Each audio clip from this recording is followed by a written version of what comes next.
Welcome to the Property Couch, where each week you get to listen to two of Australia's leading property experts. Bryce Holdaway, co-host of Location Australia on Foxtel's Lifestyle Channel, and Ben Kingsley, chair of Property Investors Council of Australia and the 2014 and 2015 Property Investment Advisors of the Year.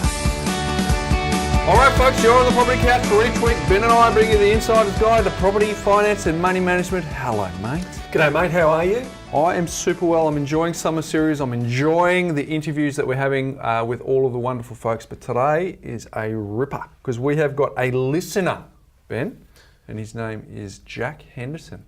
Very wise young man. Yes, we had a quick look at his bio before, and he's done a lot in such a short period of time. So, young guy who's just getting on with it. Yeah, and 22, 3 properties. I reckon we should find out as much as we can about this young man, Jack Henderson. Let's have a little chat with him now. All right, Ben, so as part of our summer series, we put the call out for our listeners to put their hand up and share their story. And our next guest was a very brave soul who said, yep, I'll put my hand up. I'll tell you a bit about my story, which is really exciting because we get an opportunity to look under the bonnet, see what it was like for Jack to build his portfolio and some of the challenges and successes that they had along the way. So, Jack Henderson, welcome to the Property Couch. Thank you very much for having me, gentlemen. It's a pleasure. Hey, expelled at 15. Yeah, mate. Yeah, I was successfully expelled, actually, from 2 schools, but 15 was the age that I left school completely. What? So, You know what? Without giving too much, hopefully it wasn't through any violence. No, it wasn't actually I'm not a criminal or anything like that. It was just school wasn't for me, mate. Not listening in class and being a distraction for the other students. Teachers seemed to frown upon, so they thought it would be best for me to get on my way and get out of there. So, I mean, when did the maturity start to kick in? When did you start to sort of get a sense of what life was about? I mean, you know, we look here that you went to work with your old man in the construction industry as a labourer. When you started moving, you know, when you got those dirty jobs first up, you know, moving that pile of rubble and throwing it into the skip and all that type of stuff, did you ever sort of think back and say there's more to life than this, or what was the sort of lessons for yourself at that stage? I guess when you're sort of 15, 16, getting expelled from school, life doesn't look too great. and you know, so all the other parents at school sort of have a thought in their head that you're going to be sort of a dead shit. So it was, that sort of made me think, you know, I've got to do something in my life. I can't just be a labourer for the next 50 odd years and get nowhere. So I come to the realisation from a young age, obviously, that I had to do something with my money that I was earning. But that's easy to say now in hindsight. But at the time, you know, there's a tendency to, you know, you've got a bit of cash. You know, typically when compared to your schoolmates who are still going through year 11 and 12 and potentially off to uni, you know, you're flush with cash. It still takes something inside of you to say, well, all right, well, I am going to buck the trend and do something here, because clearly it's something that is not the norm. And before you answer that, Jack, we'll put it into context. You're only 22, right? So a lot of people might be thinking you're 29 or 30 or 35 as we tell the story, but you're only 22 now. So sort of answer it with that. It's only 7 years ago that you were expelled from school. Yeah, 100%. And I think a massive thing was upbringing as well. So I had really, really good parents. Yeah. And my behaviour probably didn't show that in school, but my upbringing at home was a lot different to what I acted at school, sort of thing. So I think they had a massive, impact on how the decisions I made, especially financially. Okay. Now, so were your parents successful? Were they financially successful, or were they battlers? Or give us a sort of context. No, my parents actually come from very humble beginnings as well. So my mother grew up in Housing Commission in Mount Druitt, which I'm sure a lot of people know. Yep. And my father grew up in the bush, and it was he wasn't very wealthy at all. They're doing well for themselves now, but they're still both PAYGs. Like, they don't have their own businesses or anything like that. Just sort of worked to the heads of their company. Yep. So yeah, they're successful in their own right, but you know, you wouldn't look at them and think, you know, I can understand how we, you know, how I am, sort of thing. You know what I mean? Yep. So your mind shifted. You know, as you're saying, I don't want to be a dead crap for the rest of my life. I want to make something of my life. you're sort of having that realisation around 16, 17. You start putting some money away to save for a deposit for the home. What was the motivation for getting property as opposed to shares, as opposed to, someone of your age having cash when all your mates are still at school and have no money? It's quite easy. You'd be the best friend to go out and have a drink with because you can shout the beers. What was the story there?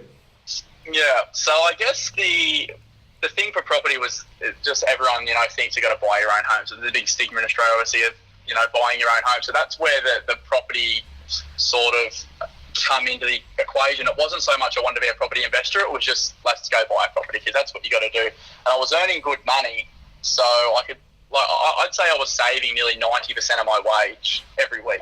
Yeah. And that way, so to put it in context, I think I was saving at 15 years old, I was probably saving about $1,000 a week. Wow. And living at home, eh? So that's doing pretty well as well, yep. But working 6 days a week and probably, minimum sort of 50, 55 hours a week, that was minimum. So I was working a lot of hours and earning good money. So and when you're sort of 15, 16, I didn't have a car. I didn't pay board. I lived at home with mum and dad. So I really had no expenses. So it was, if I wanted to go buy an Xbox game or clothes or something like that, that was the only thing I could spend my money on. Yeah. And that was before girls and partying and all that sort of come to the equation because you can't drink or anything at that age anyway. So that's sort of where it all come from. And then I was saving, that sort of money, and it builds up quite quickly. And then you sort of think, okay, I've got to do something with this money, and then that's where property come into it. Take us to that first purchase, Jack. You'd build up a deposit. You'd obviously save frantically hard. Was it hard to part with your cash and give it over to the solicitor or conveyancer to put it into a property? No, not really at all, actually. So I saved sort of for 3.5 years. I purchased my first one at 18, just before I turned 19. Yep.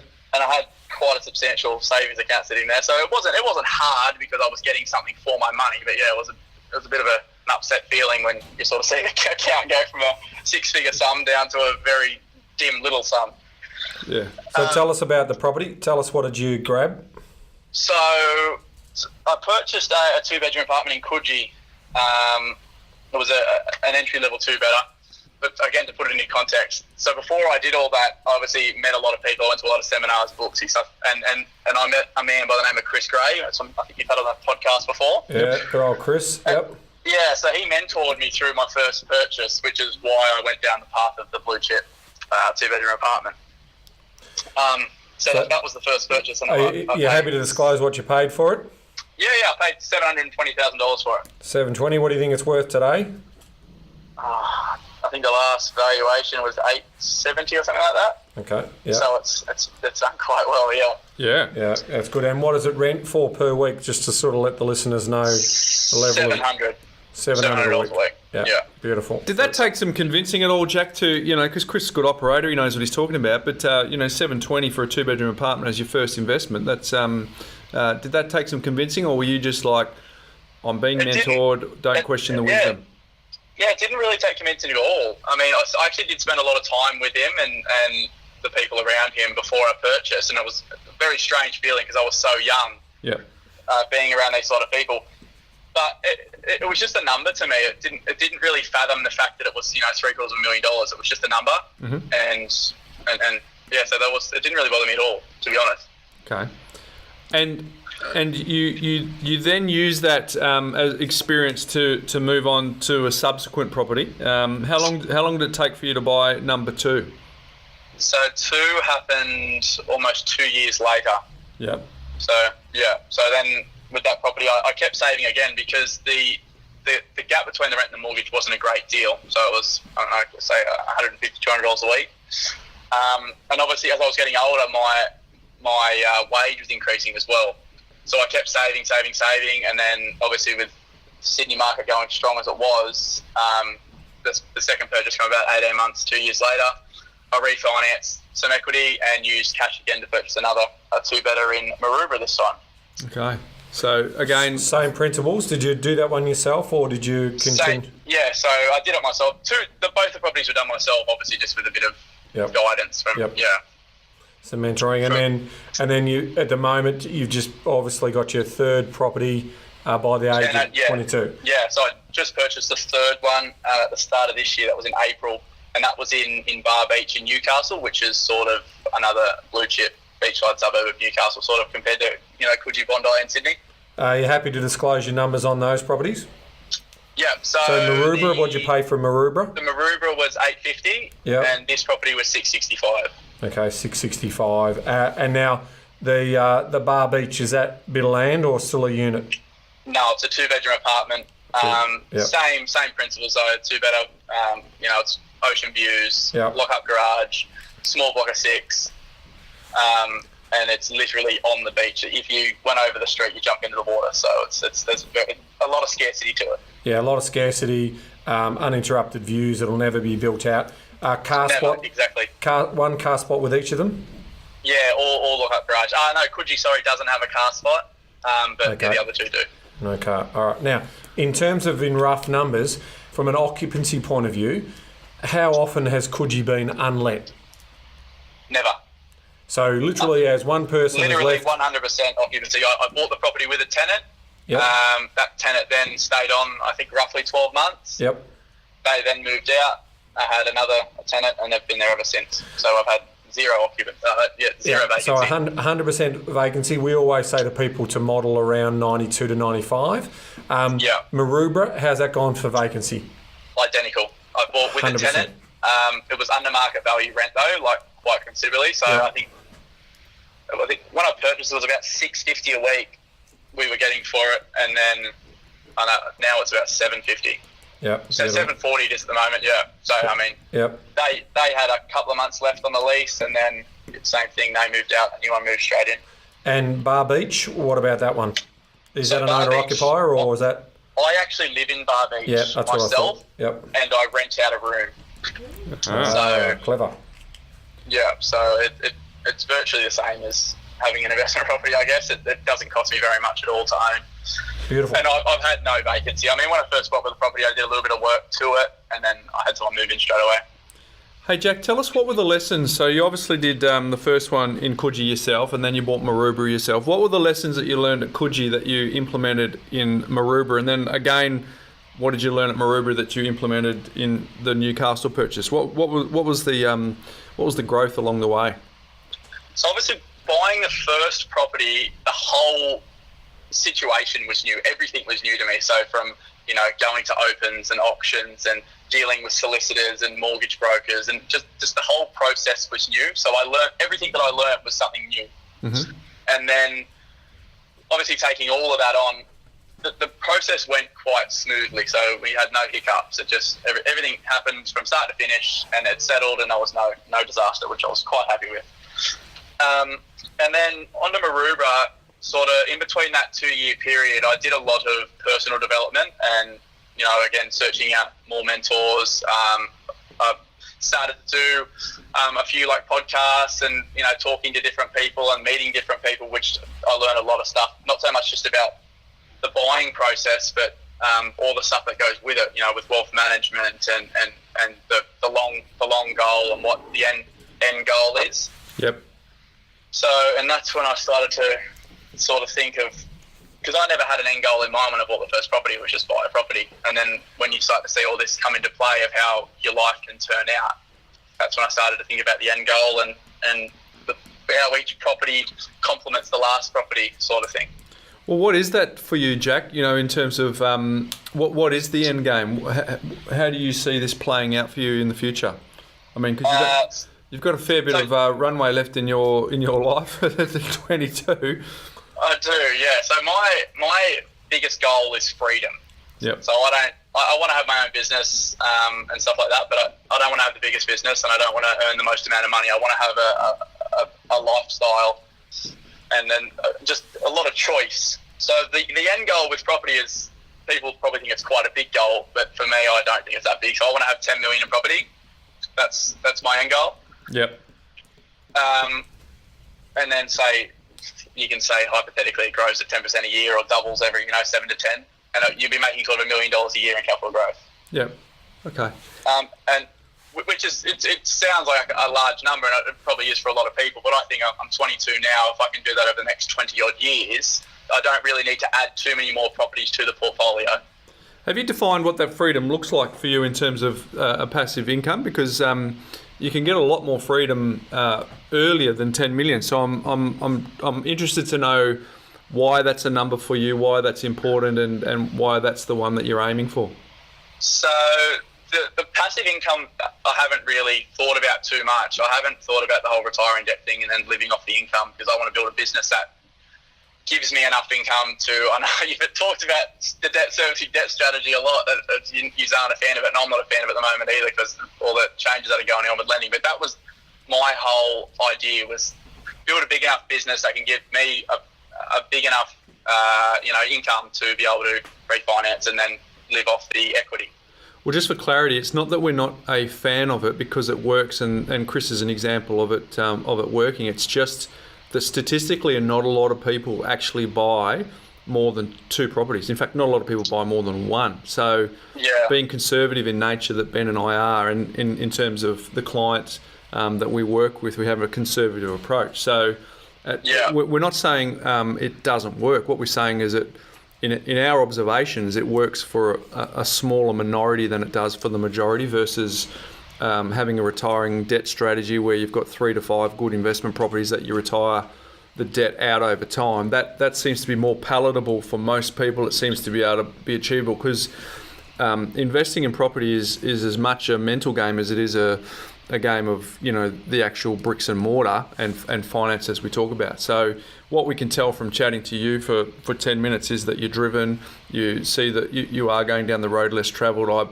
I have no doubt that you will get to your goal, and it might be something that works for you. So that's an important lesson. But the idea behind debt servicing debt, in our view, isn't for everyone. Therefore, what's the alternative? And the alternative is to retire out the debt and not hold $10 million worth of property, because it's not necessary for everyone.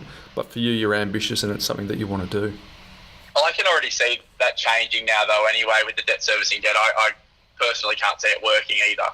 But at the start of the journey, I thought this obviously, with the input from Chris and how he does it, I thought this could work for me. But now I can see how everything's changed. I don't think it's going to work too well. So I probably will have to retire the debt. So Jack, considerably.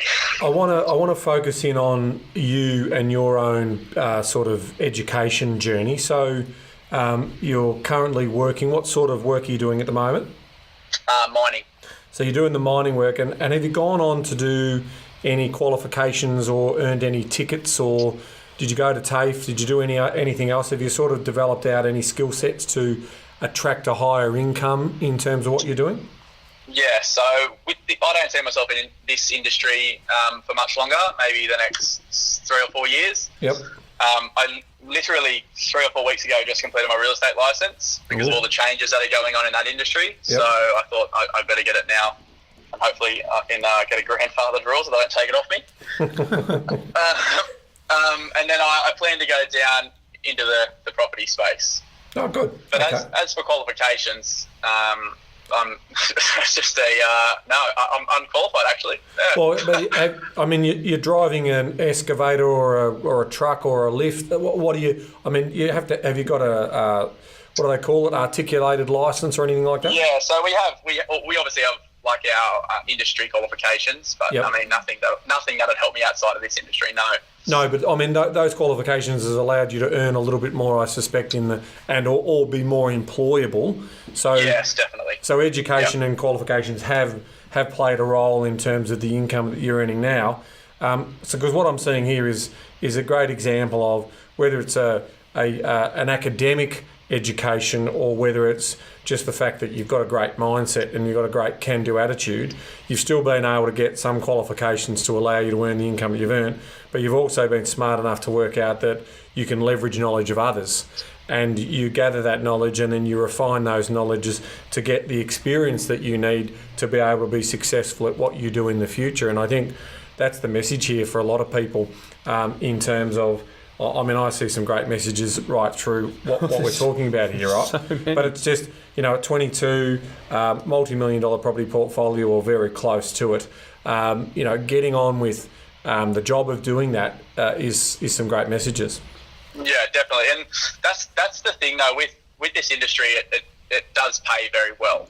So I guess that's why at the age I am, I can buy the property I can, because, I mean, regardless of the age of the mining industry, if you're experienced at what you do, they don't pay you any differently. Yeah. Yeah, and, So- and you've made big sacrifices, right? I mean, ultimately, there's been sacrifices along the journey, same as what you're doing when you were younger.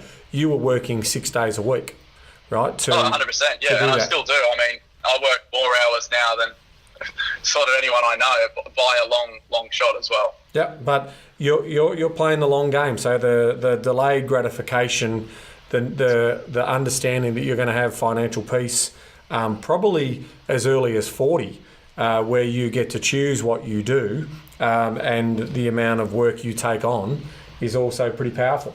Yeah, I mean, I hope it plays out that way. I really do. Yeah, Jack, That's the goal anyway. Yeah. Yeah, Jack, I think there's a lot that people can take from this, right? Because I opened the interview with Expelled at 15, right? But there are some lessons here for people that in terms of we were recently exposed to some really great content when we went overseas to a young guy who was he was 28. He'd done more than what a lot of people in a similar position, in fact, in their lifetime, would have liked to have achieved. And what he boiled it down to is he was a problem solver and he was an action taker, and that flows through from what you're doing, right? Because you didn't know how to do something, but you solved the problem by going and finding a mentor, worked out how to do it, but you backed it up with being an action taker. And there's that saying that, the A students often work for the C students. And in arguably, if you're expelled, you're potentially an F student, right? And I'm throwing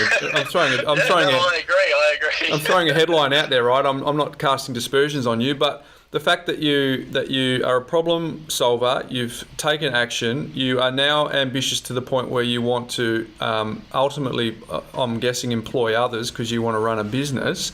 So it kind of gives a bit of a lesson that someone who's prepared to back themselves and have a go, and also I think importantly for you, what I picked up is that you went down the personal development path because you decided that, okay, I'm not going to let the fact that the schooling system didn't not work for me define me. And you said people projected onto you that you might be a deadbeat. Well, you've decided to not allow that to be your story, and I think that's just as exciting about this story as hearing that you're having success in property, because I think there's a lot of people out there who can really take the theory of problem solving and action taking and see that you put it into practice and really be inspired by that. Yeah, I think so too. And I mean, that's the thing with schooling though. Schooling isn't for everyone. I was actually quite academic at school. Like, I was very smart in things I wanted to be smart in. But you don't really get that choice in school. You have to be smart in everything. If you don't like history, they don't care. You have to pass history. Well, that's the fundamentals. Like, you got to know numbers and you got to be able to read, right? Yeah, 100%. You get those. You will not thrive exponentially if you don't have those fundamentals. But what you've got after that is then choices that you make, and you've been able to, use your physical talents, but also your mental talents to be able to craft out what you've done. So, all credit to you.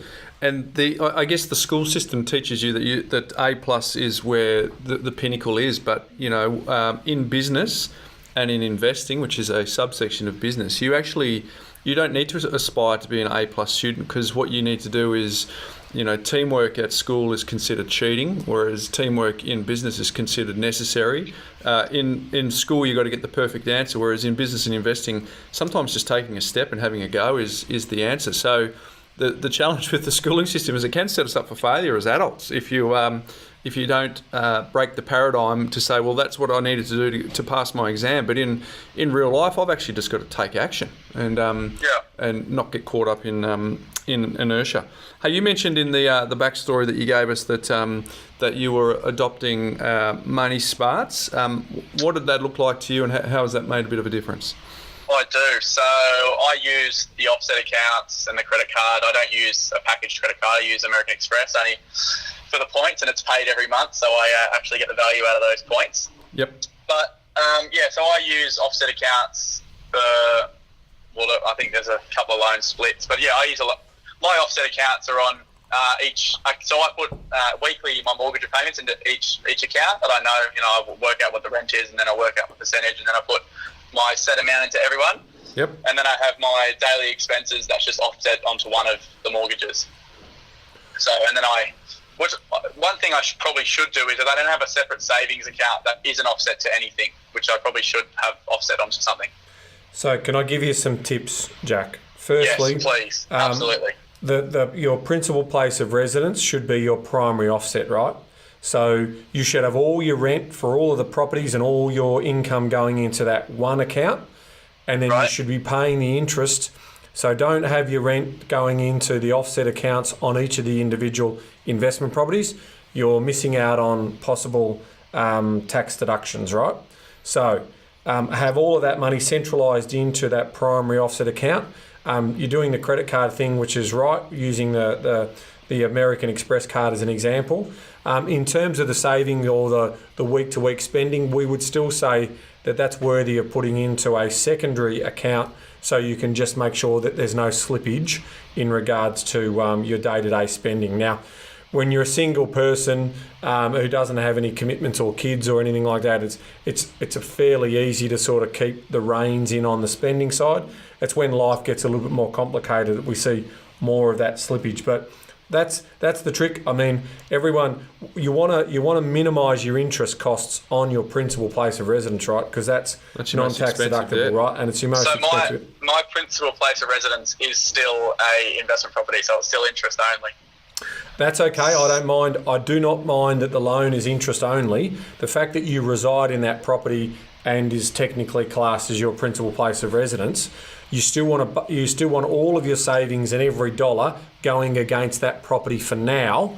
Okay, but in the offset, not against, not putting it into the loan, and then ultimately, when you get to your next property, which may be your dream home or whatever, you then just transfer that lump of money that's sitting in that offset from that account over into the new account, which will be against your new principal place of residence, and that means that the debt position that's existing on the Bar Beach Newcastle property also then kicks in, and you're getting the deductions against the interest on that property. Okay, yes, I understand. Right, now there's the other thing I also want to talk about, because I know we're running out of time. But I just want to highlight what you just said then, Ben. Rewind and listen to that again, because you've obviously spoken directly to Jack, but for people who are trying to get their head around it, there was some fundamental pillars of how the Money Smart system works and how you can maximise the amount of money you can save. So I've got a couple of questions back on the properties. So firstly, did you buy any at auction, or were they private treaty, or how did you secure them? Private treaty. I did go to a lot of auctions and missed a lot of properties. Yep. But yeah, the three I purchased were all private treaty. All right, now that you've got these properties and they're well tenanted... Actually, I'll tell you a lie. Coogee was auction, but it was bought pre-auction. Okay, so you got in just a bit earlier than the rest of the crowd, took it before auction. Well done. How many hours a month or a year does it take you to manage your portfolio? I have a number in my head, and if you've read our first book, The Armchair Guide, we talk about an hourly number per year. What do you reckon it takes you, without sort of looking at it and studying it like a hobby, if you were just left to the property managers running those properties and you just had to collate your information once a year for your tax return, how many hours a year do you reckon that is? No, very minimal, honestly. I mean, everything I put into a folder, and then the folder just gets sent to the accountant. So it's a very minimal, I'd say under 10 hours. Yep, and that's Definitely. What we were. Like, our numbers are 10 hours, right? So we always say no property should take you more than 10 hours a year to manage if it's a good property, right? So, and you've obviously had great tenants. There's still the odd maintenance, issue that circles up. You're in body corporates as well, which usually take a little bit more time than freestanding single titled assets do. So it just goes to show you. So in reality, the impact that your property portfolio has had on your life has been minimal from a time point of view. Definitely. Hey Jack, what's the next move? Next move would ideally be another property, but with serviceability at the moment, I can't see that happening in the next sort of 12 or so months. So I've been speaking to a wealth management firm in Sydney, and I think I'm going to put some money into the share market. Yep. So okay, that's sort of my next move. And then obviously onto starting my own business and pushing forward. Cool. And did you have an investment savvy mortgage broker helping you with loans, or were you sorting them yourself? I did. So I've had 2 mortgage brokers. I had one mortgage broker for the first 2 properties, and then this last property, she was struggling to get the money for me, and I didn't really take no as an answer, so I sourced another one, and he got the money for me. Okay. There we go. Beautiful. So there you go. You can shop around. So you want to make sure that they know what they're doing, especially in the investment side of things, because there is money out there. It's definitely harder to come by. The mortgage brokers have a different panel of lenders, so and even this new broker I'm with now has private lending and stuff like that. So I guess it's just horses for courses. Now, exactly. so we're about to sort of finish up in terms of this great interview. What is some of the advice that you would want to share to the listener audience for those who are just starting out? Buy now. 100% buy now. I mean, I reckon this is one of the greatest markets to buy in. Yep. And I think you agree. If you're buying good quality property, I mean, when I was buying the 2 Sydney properties, I mean, I had that much competition, and it was so tough. And I mean, if I could fast forward, if I could be 18 now and buy, I mean, I'd be a much happier man, I think. Because I mean, it's like there's so much more stock and opportunity out there. It's crazy. Interesting, isn't it? It's counterintuitive to what people are thinking, but it's so incredibly true what you said. I mean, I can understand some people's mindsets at the moment, especially with the negative gearing changes that are being proposed and that sort of stuff. So you can understand people being worried, but I mean, in the past there's been things come in like the GST, and the market always finds a way around it and straightens itself out. Yeah, some really simple, solid advice there from someone who's walked the walk and talked the talk. Hey Jack, I was looking forward to having this chat with you, but I'm pleasantly surprised by just the layers of wisdom that sort of have come out over the last 25 minutes or so. So, mate, congratulations for what you've achieved at the age of 22. I well and truly believe that you will have a $10 million portfolio. I've got no doubt about that. But more importantly, I think the character of someone who's gone from Expelled to a success and looking to expand not only their business but their mind by the age of 22, I think is a real feather in your cap, mate. So thanks for taking the time to come and chat to us on the couch for our summer series, and mate, look forward to catching up with you in person at some stage. Definitely, thank you very much, and thank you to Ivis as well for organising it. Yeah, she's a jet. If only we get the stick to talk, I reckon our ratings would go up. But she might say thank you.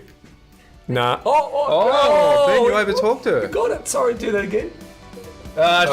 She said it. You're going to have to listen real closely, but she did. She makes it all hum. So well spotted. But yeah, thanks again, Jack. And let's catch up at some stage next year. Definitely, boys. Thank you very much. Okay. Cheers. 22, Ben. Oh my goodness. The guy's got his head screwed on, Bryce. He does. Headline was Expelled at 15. I wonder what his headline's going to be at 30 years of age. I reckon he'll be one to watch. So that was terrific fun to have a chat with Jack, and hopefully there was some learnings in it for you, no matter what age you're at, no matter where you're at, if you're starting from humble beginnings. I think there was something for everyone in that one, Ben. There was a lot to learn, so I would even go back and maybe circle back to that one. Just to get the confidence. Yeah. Like, here's a kid who's just getting on with it. Yeah. It's a good story. Very good story. But Ben, exciting summer series. We've got another one coming up. But until then, Ben. Knowledge is empowering, Bryce, but only if you act on it, Ben. Well said. See you next episode.